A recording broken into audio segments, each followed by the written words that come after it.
एक प्रचलित कथा के अनुसार पुराने समय में एक व्यापारी को अपना व्यापार बढ़ाने के लिए साझेदार की जरूरत थी।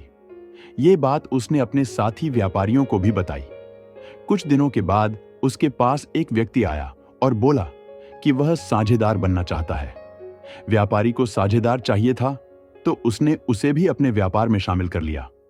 अब दोनों साझेदार व्यापार करने लगे। उनका काम तेजी से बढ़ रहा था। एक दिन व्यापारी का एक दोस्त उससे मिलने आया तो उसने साथी साझेदार को देखा। दोस्त पहचान गया कि ये तो एक ठग है, चोरी करता है। व्यापारी का मित्र शास्त्रों का जानकार था।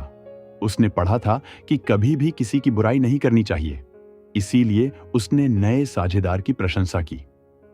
मित्र ने व्यापारी से कहा कि तुम्हारा नया साझेदार जिसके साथ काम करता है, उसका विश्वास जीत लेता है। व्यापारी ने पूछा कि तुम इसे जानते हो तो बताओ, इसके साथ साझेदारी आगे बढ़ानी चाहिए या नहीं? मित्र ने कहा कि यह बहुत मेहनती है।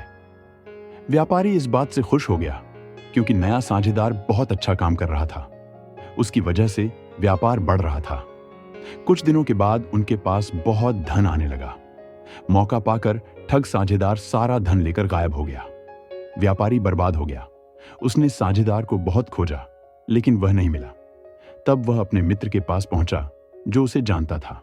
मित्र को व्यापारी ने पूरी बात बताई। मित्र बोला कि मैं तो ये बात पहले से ही जानता हूं कि वह ठग है। व्यापारी ने कहा कि यह बात मुझे पहले क्यों नहीं बताई? तुम तो उस दिन उसकी तारीफ कर रहे थे।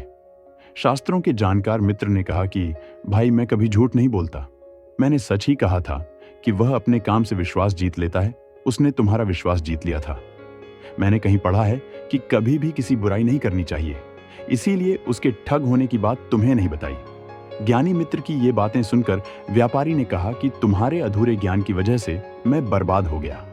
ऐसा ज्ञान किसी काम का नहीं है जिसकी वजह से दूसरों को हानि होती है। तुम पहले बता देते तो मैं बर्बादी से बच सकता था।